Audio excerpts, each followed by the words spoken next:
사도행전 4장 12절에 보면 다른 이로서는 구원을 받을 수 없나니 천하 사람 중에 구원을 받을 만한 다른 이름을 우리에게 주신 일이 없음이라.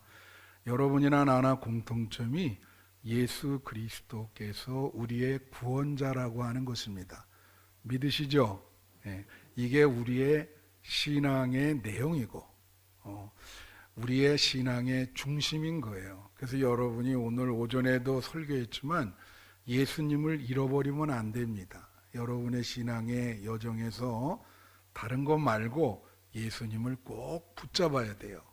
그래서 예수님이 우리 신앙의 중심이고, 늘 말씀드리지만 시작, 과정, 결과 모두 예수님이다 라고 하는 거예요. 그래서 오늘 사실은 이번 성지순례는 우리에게 이것을 확인시켜주는 성지순례 여행이었습니다. 세 가지로만 말씀을 드릴게요.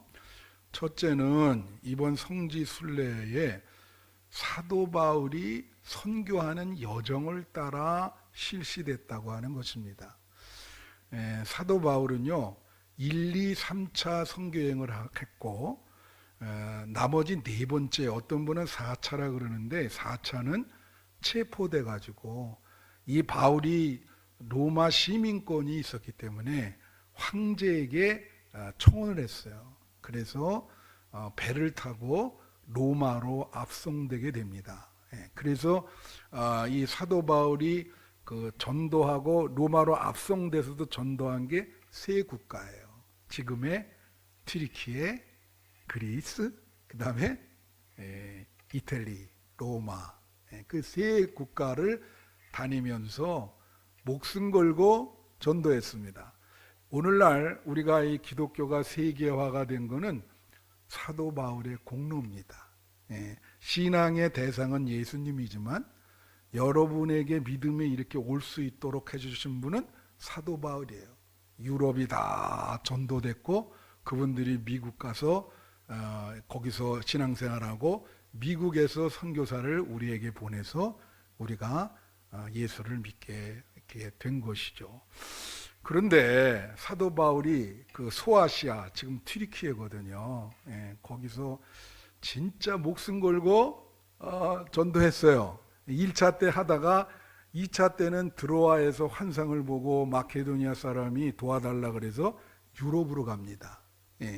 그래가지고 이제 그리스로 가게 되는 거죠. 그리고 이제 그 다음에 압송돼서 이태리로 가게 됐는데, 가슴 아픈 일이 있어요. 뭐냐면 그 사도 바울이 목숨 걸고 그 선교한 그쪽, 소아시아, 에베소, 비시디아, 안디옥이라든가 거기 다 있거든요. 거기가 그만 회교도가 된 거예요. 그래서 거기서 우리가 막 사진 찍고 촬영하는데도 좀 어려움이 있었어요. 쫓아다니고 플랜카드도 걸지 말라고 그래서 못 걸고, 그래서 나는 가슴이 아프더라고. 그게 다 기독교 땅이었었는데 어떻게 그게 회교도에게 1453년에 점령되거든요. 오스만 터키에게 다 회교도 땅이 돼버린 거예요. 그러니까 참 가슴 아프죠. 거기에는요 마을마다 다 회교 사원이 있습니다. 그래 거기 있다가 그리스로 넘어가니까 조금 마음이 편해. 거기는 또 98%가 그리스 정교회니까. 그래서 그 바울의 여정을 그대로 따랐지만 튀르키예에서는 가는 데마다 눈물을 흘렸습니다. 가슴이 아프고, 바울이 정말 목숨 걸고 그 전 지역을 다니면서 전도했는데 오늘날 기독교인은 하나도 없습니다. 거기 거의 찾아볼 수가 없어요. 이게 좀 바울 선생한테 미안하더라고. 그쪽 지역이 사실 기독교가 전파된 발상지라고 볼 수도 있는 건데 오늘날 전부 회교도들이니까, 그래서 참 마음이 아팠다. 그 여정을 이렇게 하면서 그런 마음을 느끼게 됐습니다. 두 번째는 그쪽 지역에 사도들의 순교당한 무덤들이 몇 개 있었어요. 그래서 사도 요한의 무덤이 있었고요. 그 사도 요한 무덤 위에 교회가 세워져 있고 또 사도 빌립의 그 무덤이 거기 있었어요. 그래서 사도 빌립 튀르키예 지역에 있는 겁니다. 그 위에 교회가 또 세워져 있죠. 그래서 그것도 역시 가슴이 아팠습니다. 예, 제자들이 이제 목숨 걸고 바울처럼 전도했다 하면서 순교했을 텐데 그쪽 지역에 다 무덤도 있고 기념교회도 있고 그런데 교인은 없어요. 다 회교도야. 그러니까 그것도 얼마나 가슴이 아픕니까? 그래서 그 사도 요한 순교 기념교회, 사도 빌립 순교 기념교회 다 갔거든요. 예. 가서 기도하고 했지만 이분들의 노고가 이쪽 지역에서 다 정말 너무 가슴이 아프다. 그래서 여러분 오늘날 그쪽 지역이 복음화될 수 있도록 기도해 주시기를 바랍니다. 예, 바울 선생 또 우리 사도 요한, 사도 빌립 중요하다. 그런 거를 이제 우리 성지순 여기 얘기했잖아요. 성경에서 보고 교회에 와서 듣고 한 거를 장소를 눈으로 직접 보고 땅을 딛고 기도하게 하시니 감사하다. 이게 다 이게 구체적인 거예요. 정말 그렇게 했거든요. 예. 어떻게 여러분 평생에 그런 데 한번 가보겠습니까? 거기 그렇게 했고요. 근데 마지막 세 번째 간단하게 얘기하면 거기가 이제 바울이 전도해서 신앙의 발상지가 됐기 때문에 기독교 교리가 그쪽 지역에서 확립이 됐어요. 거기 이제 가면은 보르프루스 해협이라고 이 유럽과 아시아를 연결하는 관문입니다. 거기 그쪽 지역에. 그러니까 그게 거기서 바울이 유럽으로 들어간 거거든요. 근데 거기에 이제 성당이 그 성 소피아 성당이랑 우리가 성 소피아 성당은 그냥 그 앞에서 사진만 찍었어요. 못 들어가게 해요. 그게 다 회교도로 바꿨어요. 그 성당이 그 카톨릭 우리 기독교 성당인데 교회인데 그 안을 전부 회교도로 회치를 해버렸어요. 그래서 못 들어갑니다. 그래서 바깥에서 받고 그 근처에 우리가 못 갔지만은 하기오 이레네 성당이라는 데 교회가 있어요. 그 근처에 있어요. 자, 이게 왜 중요하냐? 요거 이제 세 번째 요것만 말씀드리고 마치려고 그러는데 이 기독교 교리가 하루아침에 확립된 게 아니에요. 이게 오랫동안 어떤 그 신학적인 논쟁을 통해서 우리의 교리가 이제 확립이 되는데 제일 중요한 교리가 두 가지입니다. 잘 들으셔야 돼요. 여러분이 그래서 이단에 휩쓸리지 않으려면 오늘 제 얘기를 잘 들으셔야 됩니다. 예수님이 요한복음에 보면은 계속 말씀하신 게 뭐냐면 하나님과 나는 하나다. 그런 말을 계속 하셨어요. 하나님과 나는 뭐라고요? 하나다. 그래서 지난주에 도마가 고백하기를 뭐라 그랬습니까? 예수님 만져보고 당신은 나의 하나님이십니다. 그랬어요. 예, 그 말은 예수가 하나님이라는 얘기야. 그게 우리의 고백의 내용입니다. 우리 기독교가 믿는 것이 바로 그거예요. 자, 예수가 하나님이라는 건 뭘 말할까요? 이게 바로 삼위일체라고 하는 거예요. 여러분이 이해되기 어렵지만 우리가 믿는 거는 삼위일체입니다. 삼위일체가 뭐죠? 성부, 성자, 성령. 하나이면서도 또 다른 역할을 갖고 있다. 삼위가 일체다. 그게 우리의 믿음의 내용인 거예요. 예수가 하나님이시다. 믿으십니까? 예. 요게 우리 교리의 중요한 내용이고요. 또 하나는 예수에 대한 문제가 있어요. 여러분 예수님을 어떻게 생각하세요? 오늘 예수님을 사랑하는 것이 믿음이라 그랬잖아요. 근데 역사상 보면은 예수를 인간으로 보는 이단들이 있었어요.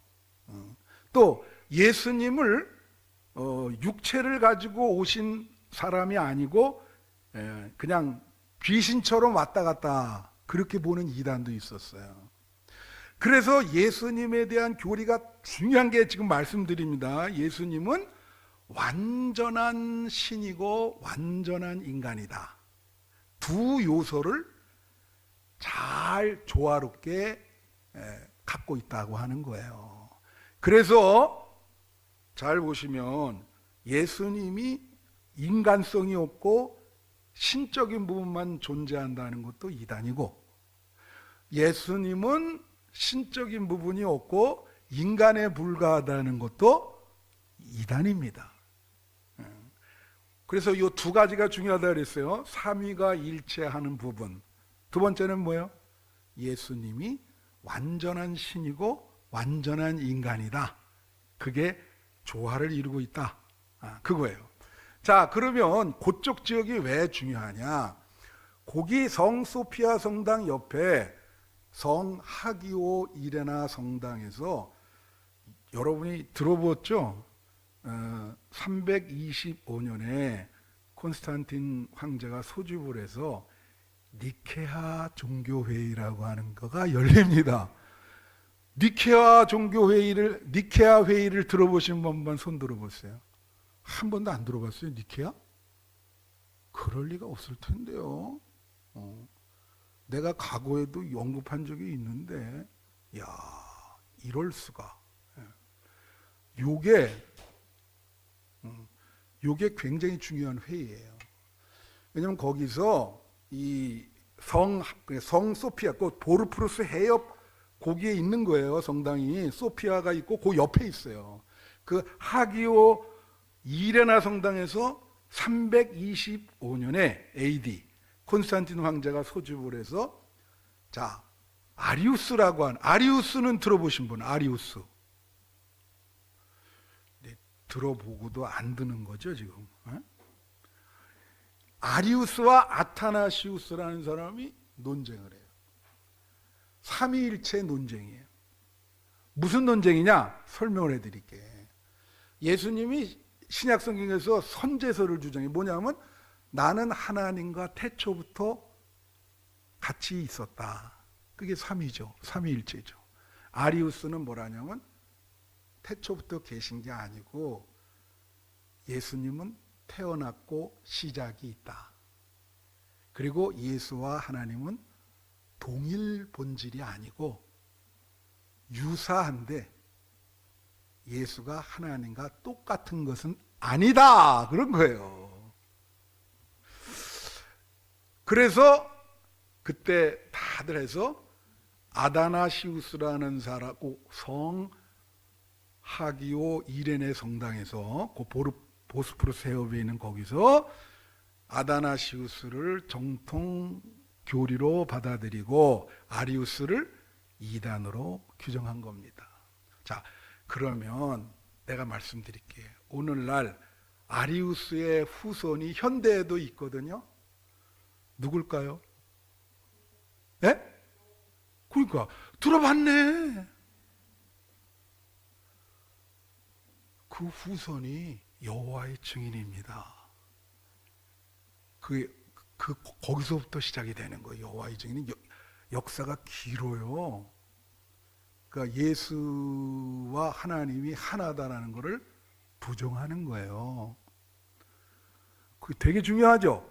그러니까 그 근처를 가지고 온 거야. 그래서 그 성당에서 381년에 콘스탄티노플 공의회라는 게 열립니다. 그게 공의회거든요. 똑같은 성당에서 하기오 이레나에서 다시 그걸 확립시켜요. 그러니까 우리들이 카파도기아라는 데를 갔거든요. 거기 카파도기아 학파 세 분이 있어요. 이 얘기하면 길어요. 그 사람들이 성령론을 강조했는데 그분들 중에 하나, 나자란의 그레고리라는 사람이 사회를 보면서 다시 한번 삼위일체 교리를 확립시킨 거예요. 그 성당에서. 아시겠죠? 예. 그렇게 해서 거기 자리가 굉장히 중요한 거예요. 그냥 삼위일체 교리가 확립된 자리를 우리가 갔다 온 거죠. 그리고 우리가 이제 에베소라는 데를 갔어요. 그 에베소 마지막에 들린 데가 성 마리아 기념교회였는데, 제가 거기서 동영상을 찍었는데, 집사람이 찍었는데, 없어졌어요. 물어보니까, 내가 안 눌렀나? 그래 얘기하더라고. 그래서 내가 윤철옥 집사가 다 촬영했거든. 그래서 그거 있냐고 어저께 물어봤더니 그날 그게 고장이 났대. 그래가지고 그 중요한 장소에 사진 한 장 딱 찍고 동영상이 없어. 그거 되게 중요한 거예요. 왜 중요하냐? 거기서 431년에 에베소 공의회라는 게 열립니다. 그 장소에서, 에베소에서. 그거 왜 중요하냐면, 잘 들으세요. 아까 내가 그랬죠? 예수님은 뭐라 그랬습니까? 완전한 신이고 예수님은 완전한 인간이다. 근데 네스토리우스라고 하는 사람이 예수님의 신성을 약화시키고 예수님을 무슨 도덕적 완성자, 인간성을 강조하고 도덕의 어떤 위대한 교사 정도로만 이야기한 거예요. 큰일이죠. 오늘날 도덕교과서에 보면 예수님 나오거든요. 4대 성인 중에 하나라고. 여러분 중에 혹시 예수님을 4대 성인 중에 하나라고 믿는 사람이 있어요? 이단입니다. 예수님은 4대 성인 중에 하나가 아니라 인류를 구원하는 구세주입니다. 할렐루야. 그렇게 주장한 사람이 네스토리우스예요. 그래서 그 431년에 그 지금 성 마리아고에 거기 에베소 공의회가 열리고 그 사람을 이단으로 규정했어요. 그 시릴이라고 하는 사람이 같이 해서 이단으로 규정을 한 거예요. 근데 이 네스토리우스가 거기서 실패를 하니까 놀라운 얘기를 하나 할게요. 이 사람들이 이 서쪽으로 가면서 중국으로 갔어. 네스토리우스의 후예들이. 그걸 경교라 그럽니다. 경교. 다 같이 경교. 이단이 그쪽으로 간 거예요. 이단이. 근데 놀라운 게 있어요. 신라 시대, 통일 신라 시대에 그 어떤 그 불상이라든가 이런 게 어떤 예수상처럼 이렇게 생긴 게 출토된 게 있거든요. 근데 그게 그 경교가 통일 신라까지 간 거예요. 이건 역사적인 사실입니다. 이단이 간 거예요. 글로 이단이. 네스토리우스 학파. 네스토리우스. 그래서 거기서 그게 되고 이 431년에 에베소에서 예수는 완전한 인간이고 완전한 신이다. 그걸 확립한 거지. 성경에도 있어요. 이런 말 있잖아. 예수가 육체로 왔다는 것을 부인하는 자들은 요한 1서에 보면 적그리스도라. 예수님이 완전한 인간이란 얘기야. 육체를 입으셨다. 그걸 부인하면 안 돼요. 그 예수님이 또 완전한 신성. 요한복음에 보면 너 인간인데 왜 자꾸 신 하나라 그러냐. 바리새인들이 막 그러잖아요. 두 가지 동시에 중요한 게 그게 431년이고 481년에 거기 튀르키에 칼케돈이라는 데가 있어요. 거기서 다시 한번 확립을 시킨 거예요.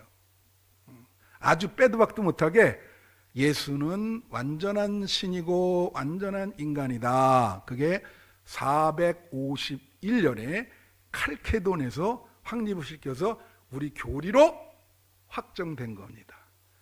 할렐루야. 내가 옛날에 그 CCC 10단계 교재 성경 공부를 했었거든요. 그 고등학교 때. 그리고 내비게이터 교재 있어요. 그때 교재 다 없어졌어. 근데 그때 교재 이 10단계나 내비게이터 보면 첫 부분이 예수님은 신이시고 인간이다. 그런 부분부터 성경 구절을 먼저 찾아요. 그분들은 교리에 아주 충실한 거지. 자, 그러면 그쪽 지역에 남은 것 중에 성 소피아 성당이 있어서요. 내가 그랬죠. 그 성당이 되게 중요한 성당인데 지금은 못 들어가고 바깥에서 사진만 찍거든요. 그 안에 회교도들이 다 이렇게 회치를 해가지고 그 안에 있는 모든 모자이크, 스테인드 글라스, 그림 뭐 이거 다 지워버렸어요. 그 석회 그걸로. 참 안타까운 거죠. 근데 그 성소피아 성당이 왜 중요하냐? 자, 요것만 하고 마칠게요. 거기서 1054년에 동방교회와 서방교회가 분열이 됩니다. 갈라져요. 그래서 오늘날 여러분 그리스 정교회, 러시아 정교회, 정교회라 그러죠. 그게 다 동방교회라 그러는 거예요. 동방교회. 그 인구수도 많습니다. 카톨릭처럼.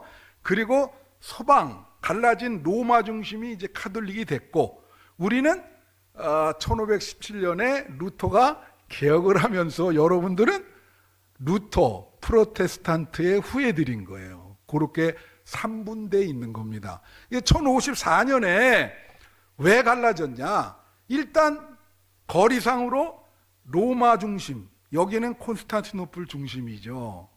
근데 우선 뭐 시간 관계상 삼위일체론, 성령론이 이견이 있었어요.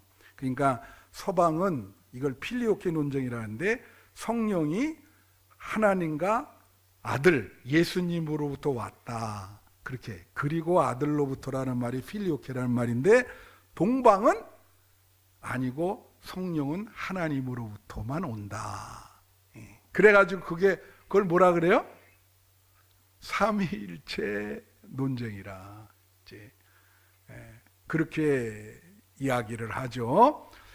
그거랑 또 하나는 뭐 이 성만찬할 때 이 빵에 대한 문제가 있었고요. 그 다음에 교회 안에 이게 성물, 우리는 이거 칼빈의 영향으로 교회 안에 성물이 별로 없잖아요. 근데 그때는 조각상이 많았어요. 이 카톨릭은 지금 조각상 많죠. 들어가 보면 우리 베드로 성당 봤지만은 와우, 거기에 무슨, 난 놀란 거는 거기 들어갔는데 콘스탄틴 황제가 기마 타고 있는 상도 있고요. 샤를마니 대제, 이 신성 로마 제국 시작한 그 황제가 기마상 큰 게 있어요. 그리고 거기에 뭐 많은 상들 엄청 많아.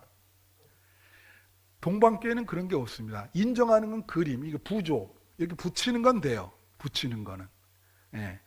그거 가지고 이제 논쟁이 붙어서 갈라진 거예요. 그러니까 제일 큰 거는 뭐죠? 삼위일체 논쟁. 이게 중요합니다. 그래서 그 성소피아 성당 거기서 갈라진 거예요. 거기서 서로 파문을 하면서 그때부터 이제 서로 보지 않게 된 거죠. 예. 그러나 오늘날 범기독교에서는 동방교회랑 서방교회를 다 범기독교회로 이렇게 받아주고 있는 그런 형국입니다. 자, 그래서 세 번째 강조하는 건 뭐냐면, 잘 보세요. 여러분은 예수에 대한 그 예수가 우리 삶에서의 위치, 예수님이 여러분 삶에서 어떤 비중을 차지하고 있느냐, 이게 중요한 겁니다. 이게 예수는 어떤 분인가, 그게 우리의 신앙의 중심이에요. 그죠? 거기서 다 논쟁이 일어나고 거기서 다 확립된 거예요. 전부. 그런데 지금은 그 성당들이 다 뭘로 변했어요? 회교 모스크로 변했다고. 그게 다 이렇게. 지금은 성도도 없고, 근데 거기서 다 회의를 통해서 오늘날의 교리를 확립시킨 거야. 그래서 여러분이 이제 갔다 와서 말씀드릴 것은, 자, 다 같이 삼위일체 하나님과 예수님과 성령은 하나시다. 그 다음에 예수님은 완전한 신이시다. 따라하세요. 예수는 완전한 신이다. 그 다음, 예수는 완전한 인간이다. 네, 그게 우리 믿음의 내용이요. 여기에서 조금이라도 어긋나면 정통 기독교가 아닙니다. 이단이 되는 거예요. 여러분들이 잘 들어보시고 판단을 하셔야 되는 거예요. 그래서 이단 규정을 받는 거예요. 아시겠죠? 그래서 이번 성지순례는 그런 모든 것을 경험하는 아주 중요한 여정이었습니다. 그래서 하나님께서 이렇게 인도하신 것을 감사를 드립니다. 할렐루야. 기도하겠습니다.